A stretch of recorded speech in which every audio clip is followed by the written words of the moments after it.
Confession time, and Jodie is here. Hello, good morning. Who's just said she has three brothers and they all have the same face. There's four all of four us. of you. Yeah, we all look exactly the same. All look exactly the same. Yeah. There's Jack, who's decided that what was it that you were basically... I was taken from the wrong bed. I don't look like my family, you see. And my brother and I, we genuinely don't look related at all. Weirdly, there was a boy called Zach at my school with the same surname who did look like me. Jack and Zach so that Pepper. I know. It. What, and you look the same, and we you look didn't the same, think but that we're was not suspicious? related. No, That is so I'm weird. on the case. This is really, you're on something. That's, and Ordinary Mark is here as well, who just is normal. Very ordinary today. Jack and Zach sounds like a great pop band, though, doesn't Yeah. It does. So we'll be taking requests, by the way, after midday, but you can call from 11:30. Is it Jodie or is it Jack on the phones today? It's me. It's Jodie. Lucky Okay, so you. all the Jack fans are going to have to wait. So we'll take your request. You call from 11:30, but meantime, we have some business. This time tomorrow, by the way, Captain Scala. We're going to be announcing the first person who's going to be Captain Scala for the day and gets the right to call themselves Captain Scala for 24 hours and gets the mug. Meantime, it's a confession, and this one comes from Sean. Thank you, Sean. Father Simon and the Forgiving Few, that's you. Back in my school days, I was a chorister from the age of 8 to 13. My guess is that Jack was a chorister. No, actually. No. My guess is that Jodie wasn't a chorister. I was in the chamber choir. How got that. wrong you were, 0 out Simon. of 2. And Mark hasn't been in a choir. I have a voice that sounds like a baboon. Very good. As you might know, being a chorister requires a lot of commitment and a lot of time spent before, during and after school rehearsing and performing. Amongst the regular services of choral evensong and the annual performance of the Messiah, we had other one-off performances booked throughout the year, and it's at one of these performances that this confession takes place. I was 12 years old. It was just before the start of the summer holidays, and our choir master, Mr. Topper, I've changed all the names, by the way, had helped organise a concert of choral classics as part of a week-long festival at a large and very grand spa building. Built in the early 19th century, its main hall, beautiful high-domed ceiling, and a third-floor balcony that goes all the way around the room. And the front of the building leads out to a large lawn of well-manicured grass. There'll be a number of people going, I know precisely where this is because you've described it, so therefore dropping the name of the place was a waste of time. That Saturday was a beautiful summer's day, and as we all arrived in our school uniform for the first rehearsal at 11 a.m, we all agreed that we would much rather be out in the sun playing on the lawn than spending our Saturdays stuck inside rehearsing. Well, we were rehearsed until 12:30 when we were all escorted to a large room on the third floor by the choral scholar, a young man just out of school who had the unenviable task of keeping track of 18 energetic schoolboys. Meanwhile, Mr. Topper stayed downstairs to talk to the organiser of the festival who had sat in on our rehearsal. We all got given our packed lunch of a sandwich, a piece of fruit and a carton of juice, which we promptly finished in a few minutes, leaving us with the best part of an hour to entertain ourselves. Myself and 3 other friends, I'm going to call them Barry, Robin and Morris, managed to sneak... Yeah, it wasn't that Barry, Robin and Morris, but, you know, it just works. Managed to sneak out of the room when the choral scholar was preoccupied with an argument about who took the last apple juice, and we managed to get onto the balcony undetected. We peered over the edge and we saw Mr. Topper below us, having a cup of tea and chatting with the festival director. Now, both Barry and Robin were 13, and the most senior choristers, but Barry was the real troublemaker of the group. He was the first one to suggest that we drop something from the balcony onto the choir master below. Can I just say at the beginning of this, obviously, never try anything like any of these things at home because it would be a really, really daft and stupid thing to do. We all made suggestions ranging from pocket fluff up to a shoe. Now, we ruled out anything that could link back to us, and despite him often shouting at us during rehearsals, we didn't want to be bad boys. We tried dropping bits of pocket fluff and small bits of paper, but there was a slight breeze and they kept getting blown off course.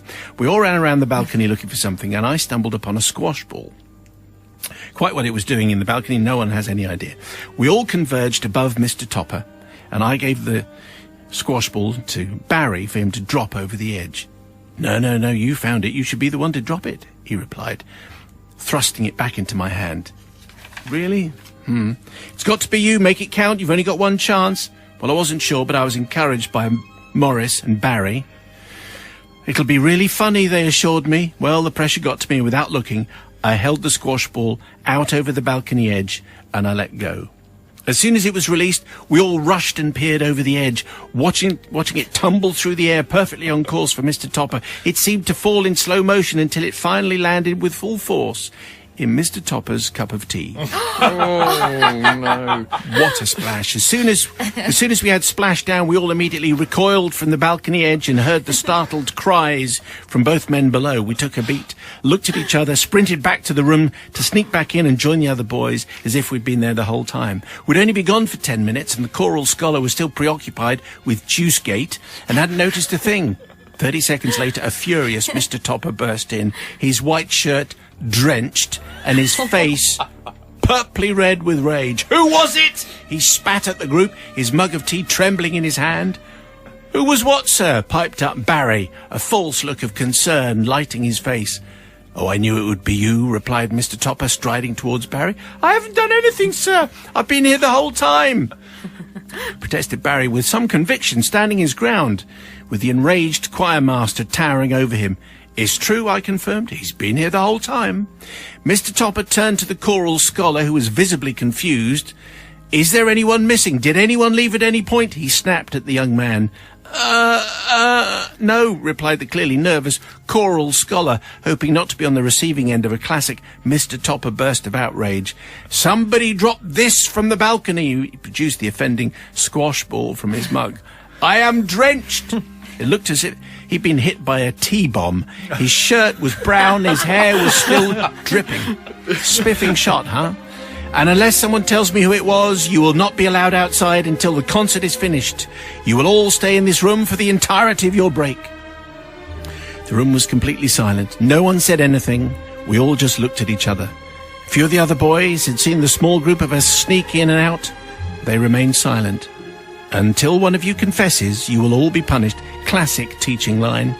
You have embarrassed me and the choir's reputation, and he stormed out loudly, shutting the door. I never did confess, and no one ratted me out, so we spent our sunny afternoon sat indoors. As I recall, the concert went well, and I believe the choir has been invited back. But I need forgiveness, not from Mr. Topper, who often threw pencils at us during rehearsals. Oh my gosh. So deserved it. Not from my peers, the other boys who missed their time outside in the sun because of me on a glorious Saturday afternoon. I seek forgiveness from the poor choral scholar who had to spend an extra hour and a half cooped up in a room with 18 boys with too much energy, none of whom wanted to be there. Yours repentantly, Sean. I suspect that there are many choral confessions, but we'll find out in the fullness of time. Jodie, former chorister herself, speaks with wisdom. Well, Sean, I think you gave in to peer pressure. An older boy persuaded you to throw the squash ball. Yes. And I've got to celebrate your aim is amazing. Unless he was aiming for the teacher's landing head. right in the tee. And I remember once I gave in to peer pressure like you. A boy at my desk asked me to fling a bit of rubber at the teacher's board, and it landed right on top of her head. Very similar situation. So I'm going to forgive you, because I know the horror you must have felt, and the boys probably didn't mind staying cooped up. You probably just played a game or two. So forgiveness from Jodie. What about Jack? Well, Mr. Topper's come a cropper, hasn't he? Does anybody else see the irony of it being a squash ball and he's called Mr. Topper? You know, this is the thing that's landed in his mouth. The thing that I struggle with is that the squash ball fell in his tea and it ruined a perfectly good cuppa. That's what I find challenging. I'm a teapot, so any kind of cuppa that's been ruined by something like that is, for me, unforgivable. Okay. So I'm afraid I can't. So never mind the teacher, it's just what happened to the cup of tea. Yes. Jack. Mark. The man threw pencils at people? No. It's a complete forgiveness. Brilliant aim, fantastic idea. Gave in to peer pressure. I've just got the mental image of the Bee Gees stood up there doing it. So, I mean, that's with me forever, so that's fine. Forgive him. Good old Barry, Robin and Morris. Okay, if you would like to have your say on Sean's confession, on the text, please, 64100. The first word has to be Scala. You're very kind. That's true. Captain Scala.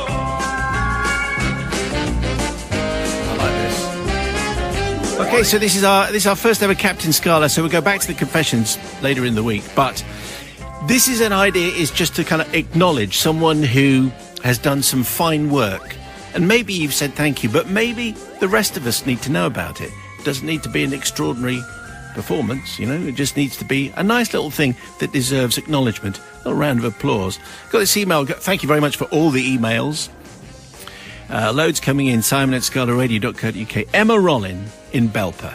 I would like to nominate my lovely husband James for Captain Scala this week. I've had a weird flu virus and he's kept the household going, including our 2 children, Tom and Nancy, taking them to school, while I've pottered around in pyjamas, something I'm not proud of.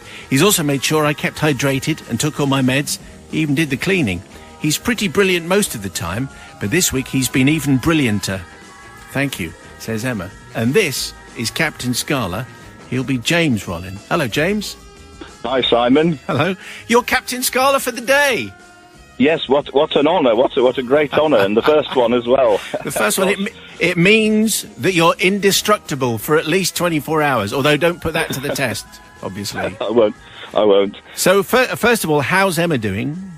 She's much better, thanks, Simon. Yeah, it was one of those weird things where it was a bit of a cold, but it sort of completely laid her flat and knocked her out for a few days. Yes. But she's better now, much better now, thanks. I think pretty much back to full health. Okay, that's very good. So, did you have to sort of change your work day at all? Well, fortunately, my situation means I can be pretty flexible at the present time, so I could sort of work around it and do the school runs and the weekly shop and all that sort of stuff. So we were able to work around it. It was fairly okay to adapt, let's say. And you've even done the cleaning. The impression I think there is, that's quite a remarkable thing.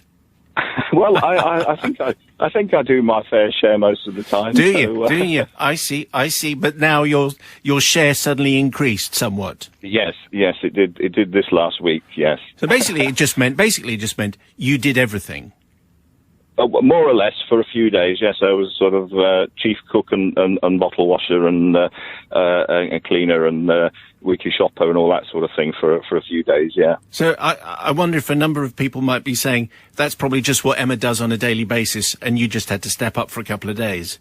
Well, some may put it like that, Simon. Perhaps, yeah. Are things back to normal? Is she still pottering around in pyjamas, or has she stopped doing that?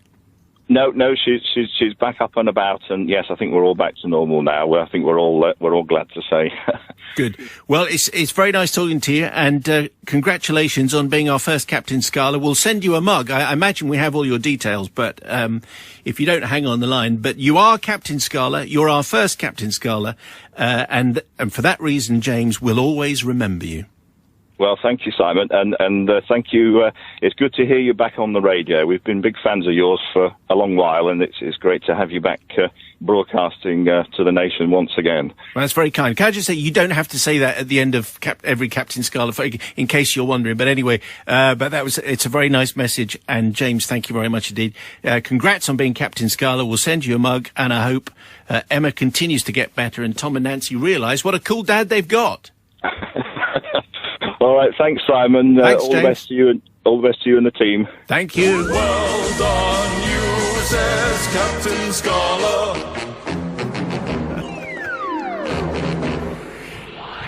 If you know someone, if you know someone who deserves to be Captain Scala for the day, Simon at scalaradio.co.uk. Captain Scala. Because you're George Lucas, you can get the idea away. So I've got this idea, the Ark of a Covenant, it's going to go missing. The Nazis have taken it. What do you think? Okay, fine. Hey, but what a great movie. So here we go, it's 11:16, and let's unveil another Captain Scala, and an email from Barbara Dumbleton. Simon, firstly, I must tell you how much I love Scala Radio and your show, etc., etc., etc. I would like to nominate my daughter Gemma Loftus for Captain Scala for the day. Gemma is a single mum with 2 young children and a mortgage. She was made redundant at the beginning of February. It was a dreadful shock to us all, and especially worrying for her. But instead of feeling sorry for herself and sinking into despair, she set about sending out her CV and applying for jobs. She stayed upbeat and optimistic throughout this difficult and worrying time. On Wednesday of this week, she was rewarded for her perseverance when driving home from an interview for a job at Barton Stacey near Andover. They know who they are. She received a telephone call telling her that they were offering her the job. She is absolutely ecstatic, as are everyone in the family. I know she'll be a credit to the company, and they will not be disappointed. Thank you again for the show, and I think Gemma should be Captain Scala. And here is the aforementioned Gemma Loftus, who is Captain Scala for the day. Hello, Gemma. Hi, good morning, Simon. Hello. How are you? I'm okay, thank you. You're Captain Scala. Well, thank you very much. Congratulations. Well, we'll send you a mug and all that kind of stuff. Well, that will look beautiful in my new workplace. What a lovely email from Barbara there. It was. I heard about this on Saturday morning, and I Yes. was quite surprised. So she didn't ask you whether she could send the email or not? No. Okay. Well, look, it's a very lovely email, so it's very nice to speak to you. So when you were made redundant, beginning of February, that must have been, as Barbara says, a very worrying time. Oh, very, very, very shocking. They usually say it's around Christmas time, and I suppose they waited at least a month after Christmas. Yes. So, but you stayed upbeat. Is that you sound like an upbeat kind of person? Oh, well, you kind of have to, I guess, I've got to thank my mum for how great I am at being able to just get on with things. So you're presented with an issue, you've got to get on and get done. So to be honest, she should be captain, really. Well, you can share it if you want. You can share the mug. When she comes round, you can share the mug. Oh, she's here. Oh, she's there. Okay, excellent. So, and what are the names of of your children? Oh, Tom and Phoebe. So, and how old are they? 8 and 7. Okay, so you kind of didn't really have much choice. You had to stay bright and upbeat with them. Absolutely, yeah, and just kind of business as usual. Make sure they're not aware of any worries or anything that goes on. Yeah. So you send out the CV? I did. Well, I was saying to your producer just now, actually, that I've been through half a dozen interviews over the last couple of weeks, and this is more nerve-wracking than even those interviews. Oh, really? Oh, I'm sorry about that. So what kind of job were you applying for? I'm actually a health and safety environmental manager. Okay. So let's spool back to last week then. So this time last week, Yeah. you're in the car. I am. And what happened? Literally 20 minutes after I left. I had been there for about 3 hours, I think. So 20 minutes after I left, I had the phone call just saying, well, we'd really like to offer you the job. Wow. Thankfully, I'd pulled over at that point because I'd been a little bit horrible to my children, so I was bribing them with chocolate. That kind of bribery is essential parenting tool, always. Oh, yeah, absolutely. So did you feel as though the interview had gone well? Oh, yes, I did. It was my second interview with them, so I'd had an interview the previous week and with the operations director, and then last week I had the interview with the CEO, and yes, she was such a lovely, normal person. It was quite delightful, and the company are really amazing. Okay, well, I think we should probably mention them. Who are they? They're Lionel Hitchin Limited, and they're based in Barton Stacey. All right, and what is your title? I'm Health, Safety and Environmental Manager. And when do you start? I start on the 8th of April. And how ecstatic are you? Oh, I am so relieved, and just, I can't believe that I have actually found something that, and with a company that I'm so looking forward to joining. So one call can be really devastating, and then another phone call can solve almost everything. Absolutely. So did Tom and Phoebe get extra amounts of chocolate as a result of that? They really did. Okay. Well, look, it's fantastic to speak to you, and so happy that you got this great job. Hopefully, they'll let you listen to a bit of Scala when you start your new work. Well, if they don't now, I'm sure they will do in the very near future. I'm sure you can demand terms.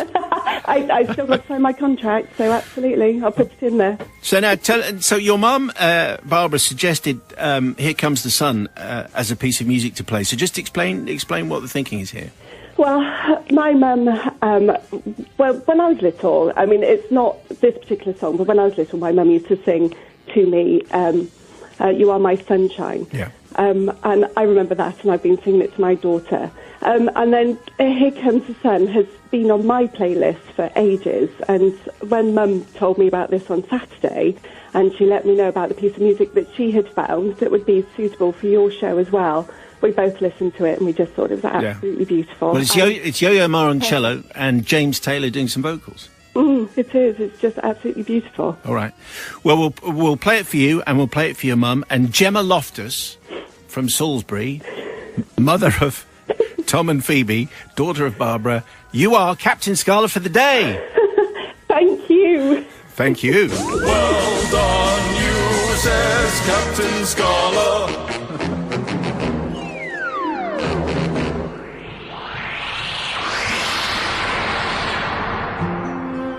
would your followers now be called the Listerons? Well, it's a thought, Trevor. Let's see if it catches on.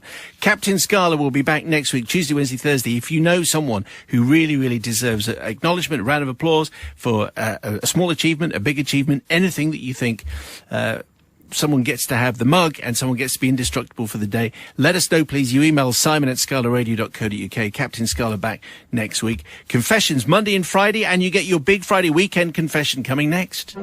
Your Friday confession, that's what's happening here. Don't forget, if you've got a confession, and let's be honest, you've got a few, now is the time to tell us. It's confessions@scalaradio.co.uk. Over the weekend, you know that thing, you know that story that you want to tell us. You can change the names, you can make it as vague as you like, but we would love to hear your story. And you send it on the email, confessions@scalaradio.co.uk. Then you're judged by the very judgy Jody. Jody. Judge Whoa, Jody. Simon, Judge come on. Jody. That's a whole new idea. We've known each other for like a month now. I know, I should have I'm known that. offended. But Judge Jody. Judge Jody is good. Judge Jack is also good. Got a very busy day teaching everyone. All the Muppets here playing piano. No, you're being too harsh to yourself. It will be fine. Don't panic. You haven't heard. My hands are too small. True? That's all right. Look, we can stretch them. It's No. like hand yoga. That is not a thing. You could never be a goalie with hands like that. No, that's true. Are we going to do one of those days as well? Have a net in the corner. You teach all your presenters Yeah. to be goalkeepers. Sports day. Anyway, Yeah, I was going to say, I can't help with that, I'm afraid. so we got Judge Jack, Judge Jody, and Rick Radio in sitting in judgment on today's tale, which comes from Jonty in Derbyshire. Mm-hmm. All right, Jonty. Simon, in the Forgiveness Forum, I've been inspired by a couple of school-themed confessions that were on your show to write in a school-based tale of my own. Mine is slightly unusual confession in that I'm only indirectly involved in proceedings. Oh, yeah. However, I nevertheless feel it's a tale which now needs to be told 30 years on. Back in 1989, I was in the first year of studying for my GCSEs, fourth year of secondary school in Old Money, or year 10 today, at a gritty northern comprehensive school on the outskirts of Doncaster. One of my chosen subjects was GCSE drama under the stern tutelage of the school's drama teacher, the indomitable Mrs. Stagey McStageface, who famously, you can change the names. You can change the names. Do you think that has been changed? It's almost... There's somebody not. very offended right Yeah. now listening. That's my name. Who famously used to stride throughout the school in her trademark high-heeled shoes at a pace that would have shamed Usain Bolt. During our first year of GCSE drama, the class put on a production of Pinocchio, which we successfully took on tour, performing it at several nearby primary schools. Buoyed by this success, Mrs. Stagey McStageface decided to celebrate the end of term by putting on an additional evening performance of the play for our parents. This was to be held in our own school's drama studio, a well-equipped but fairly compact building, festooned with stage lights in the ceiling and assorted drapes and curtains around the walls. To mark the point in the play where a block of wood was miraculously transformed into the actress playing the part of Pinocchio, our production incorporated one of those theatrical pyrotechnic smoke bombs. Now we're getting to the heart of it. Secreted in one of those galvanized metal mop buckets, beloved of school caretakers everywhere, this battery-operated device emitted a suitably dramatic bang and a generous puff of smoke at the appropriate point in proceedings to convey the desired magical moment. Despite the control of said device having foolishly been given to a lad who, how can I put this, excelled at rugby but little else during his secondary school career, the effect had worked surprisingly well. Come the night of the final evening performance, lots of parents were squeezed into the small drama studio and the play was going well. Aside from the sound of muffled but nevertheless increasingly noticeable occasional giggles and shuffling from behind the aforementioned drapes around the walls of the studio. I should explain that due to the studio's compact size, there wasn't a space for a proper backstage area, hence actors and others involved had to hide behind the drapes when not on stage. This behind-the-scenes giggling and shuffling occasioned, I later discovered from several of those large bottles of strong lemonade having been smuggled backstage, became increasingly obvious from where I was sitting out front, where I was operating sound effects for the play. Until suddenly, an especially noticeable shuffle and a very loud giggle from behind the drapes caused the smoke bomb at a completely inappropriate point of the performance to be accidentally triggered. Boom! Went the smoke bomb. Actually, I think the bucket had been loaded with several smoke bombs, now I look back. And the most enormous cloud of smoke funneled out of the mop bucket, bringing to mind one of those 1950s nuclear tests in the South Pacific. Topical reference. The audience almost jumped out, well, literally jumped out of their seats and then began spluttering furiously as the smoke spread rapidly around the low-ceilinged room. From the audience's point of view, the stage completely disappeared. From the stage's point of view, the audience completely disappeared. Visibility was down to 0. Many sensitive folk made for the door, handkerchiefs over their faces, a coughin' and a spluttering. If the performance wasn't already in danger of degenerating into a bit of a farce, the appearance on stage of Mr. Geppetto just moments later sealed its fate. Hands jauntily on hips, he slowly gazed around the drama studio at the thick smoke still lingering around the lights and said, "My, but it's a foggy day this morning." In a chirpy manner. I don't know if he spoke like that.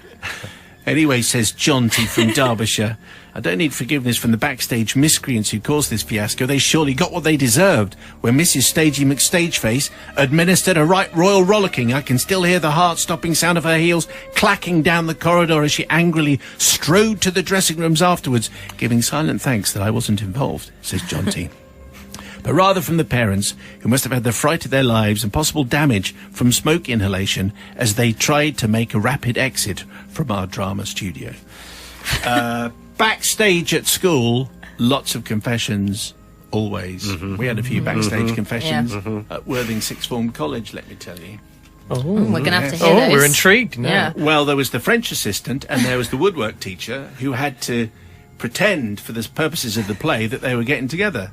But by the end of the run, they were kind of together anyway. Oh. Juicy. That's The the magic of drama. Or was the drama a cover? They were together anyway.